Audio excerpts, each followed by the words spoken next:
hello लोगोफोर खुलुमबाय नोंथांमोनखौ गिबियावनो गासैखौबो सोलोंना बरना लाग्रोनाय जाबाय लोगोफोर आं नोंथांमोननि थाखाय मोनसे गोनांथार भिडिअ लाबोनाय जादों नोंथांमोना बे भिडिअखौ गासिबो जोबजासिम नायलांबानो जाबाय लोगोफोर नोंथांमोना भिडिअनि थाम्बनेलखौ नायना मिथिखाबाय जानांगौ आं मानि सायाव बे भिडिअखौ लाबोनाय जादों नोंथांमोना माने आंनियाव गोबां मानसिफोरानो सोंहरबाय थादोंमोन आसाम पुलिसनिफ्राय देग्लाय बोसोराव साख्रि फैगोन ना फैया होननानै एबा साख्रिनि भेकेन्सि जोंहा आसाम पुलिसनिफ्राय देग्लाय ओंखारना फैगोन ना फैया होननानै गोबां मानसिफोरानो आंनाव एसएमएस हरनानै एबा भिडिअनि कमेन्ट बक्सआव कमेन्ट खालामनानै नोंथांमोना सोंहरबाय थादोंमोन दा बेनिखायनो आं बे भिडिअनि गेजेरजों नोंथांमोननिसिम पुरा डिटेल्सखौ खोन्थाहरनो सानदों देग्लाय बोसोराव जोंहा आसाम पुलिसनिफ्राय साख्रि फैमारगोन ना फैमारा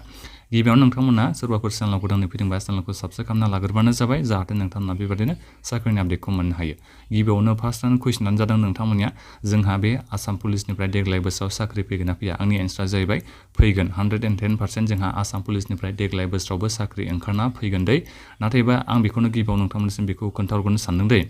जोंहा आसाम पुलिसनि साख्रिनि रिक्रुटमेन्ट प्रसेसा देग्लाय बोसोराव जायाखैनो होननानै बुंजायो मानो होनोबा थांनाय बोसोराव जेनेबा 2022 मायथाइयाव जाखिनि जोंहा आसाम पुलिसनिफ्राय साख्रि फैदोंमोन बेफोरनि रिजाल्टखौसो देग्लाय बोसोराव जोंहा माने नैबे 2023 मायथाइयाव दासान्दि जोंहा आसाम पुलिसनि फाइनाल रिजाल्टखौ होगासिनो दङ नाथायबा दायो गोदान रिक्रुटमेन्ट प्रसेसा जोंहा आसाम पुलिसनिफ्राय जागायजेनाखै एबा फैयाखै होननानै बुंजायो दा बेहाय आं नोंथांमोननिसिम मोनसे आरो गोनांथार बाथ्राखौ खोन्थाहरनो सानदों जोंहा आसाम पुलिसनि डिएसपि बिथाङा दाख्लैबावैसो जोंहा मोनसे खौरांगिरि मेल खालामदोंमोन बारा गोबाव जायाखै बे साननै सानथामसो जाबायदां आरो दा बेहाय बिथाङा बुंदों आरो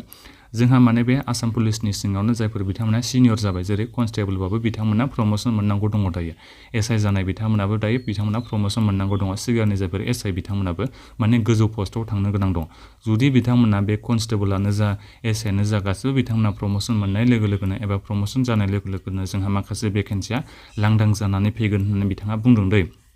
आरो बेजों लोगोसे बिथाङा बुंदों गासै 4500निबो बारा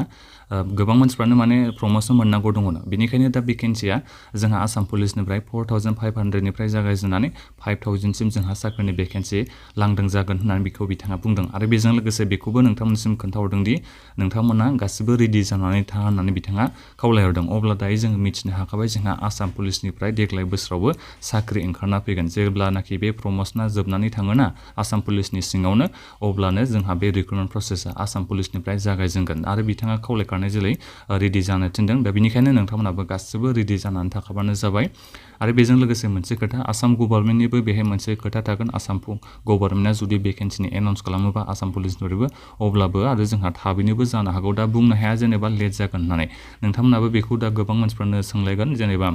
देग्लाय बोसोरावथ' फैगोन नाथायबा मा मासनिफ्राय जोंहा एप्लाइआ जागोन एप्लाइआ थाब जानाय नङा बेखौथ' आं नोंथांनिसिम बुंहरनाय जाखायो जुलाइ मासनि ओरैजाय बारनानैसो जोंहा एप्लाइ प्रसेसा जानो हागौ नाथायबा मेन खोथायानो जाहैबाय आसाम बे गभर्नमेन्टनिबो डिसिसन थागोन बे आसाम गभर्नमेन्टआ माला खालामनाय जायो बिथांमोनासो मिथिगौ बिथांमोनासो माने फाइनाल डिसिसनखौ लागोन दा बे जाहैबाय आसाम पुलिसनि साख्रिया फैगोन देग्लाय बोसोराव बेखौ गासिबो मिथिखाबाय भेकेन्सिया जोंहा 4500निफ्राय 5000सिम जोंहा भेकेन्सिया थानो हागौ दानिया नोंथांमोननियाव सोंथि जाखांदों जानांगौ आसाम पुलिसनिफ्राय जोंहा मा भेकेन्सि फैबा मा नामनि थाखाय जोंहा भेकेन्सि ओंखारनो हागौ बेखौ नोंथांमोना सानदों जानांगौ दा बेहाय जोंहा आसाम पुलिसनिफ्राय एबिइउबि कनस्टेबल बिनिफ्रायबो भेकेन्सि ओंखारना फैगोन आरो बेजों लोगोसे एसआइनिफ्रायबो भेकेन्सि ओंखारना फैगोन आरो माखासे फरेस्ट गार्ड आरो माखासे भेकेन्सि ओंखारना फैनो हागौ दा बेहाय नोंथांमोना फरायनायाथ' मिथिखागौ एबिइउबि कनस्टेबलनि थाखाय मेट्रिक पास जाबानो जायो आरो बेजों लोगोसे हायार सेकेन्डारि पासनिबो फैनोबो हागौ भेकेन्सिया गोबाङानो माने मेट्रिक पासनिखौनो गासिबो हायार सेकेन्डारि ग्रेजुवेसन पासफ्राबो एप्लाइ खालामनो हाखायो नाथायबा एसआइ भेकेन्सिखौल'सो जोंहा जायफोर ग्रेजुवेसन पास जानाय बिथांमोनाल'सो एप्लाइखौ खालामनो हायो एसआइनिखौ दा बेनिखायनो बेफोर भेकेन्सिनि नामनि थाखाय जोंहा देग्लाय बोसोराव रिक्रुटमेन्ट प्रसेसा जागोन आरो बेजों लोगोसे जोंहा आसाम पुलिसनि डिएसपि बिथाङा बुंदोंदि सेलेक्सन प्रसेसआव बे जेबो चेन्ज जानाय नङा माने सिगाङाव जेरैबायदि जोंहा सेलेक्सन प्रसेसा जाबोदों बेबादिनो जोंहा सेलेक्सन प्रसेसा जागोन जेनेबा नों मा फरायनाय सिगां थांनाय बोसोरफ्राव एबा सिगांनि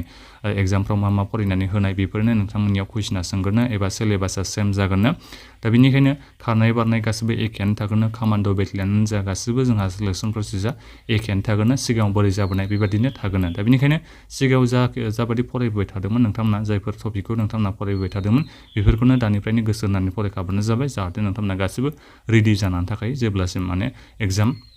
जागौसिमहालागै नोंथांमोना माने एसे गोबाव सम मोननो हायो दा बेखिनियानोमोन नोंथांमोना गासिबो नेनानै थाबानो जाबाय 100% का जोंहा भेकेन्सि ओंखारना फैगोन आसाम पुलिसनिफ्राय माबाफोर सोंनांगौ दङबा नोंथांमोना भिडिअखौ मुक्सआव कमेन्ट खालामबानो जाबाय आरो नोंथांमोना दायो सोंहरनांला आसाम पुलिसनिफ्राय साख्रिनि भेकेन्सि फैगोन ना फैया होननानै जोंहा फैखाबाय थायो बोसोरफ्रोमबो साख्रिनि भेकेन्सि ओंखारना फैखाबाय थायो जोंहा आसाम पुलिसनिफ्राय दा बेखिनियानोमोन बे भिडिअखौ नोंथांमोना शेयार खालामबानो जाबाय आरो नोंथांमोना भिडिअखौ गासिबो लाइक खालामबानो जाबाय चेनेलाव गोदानै फैदोंबा चेनेलखौ साबस्क्राइब खालाम गोजोन्थों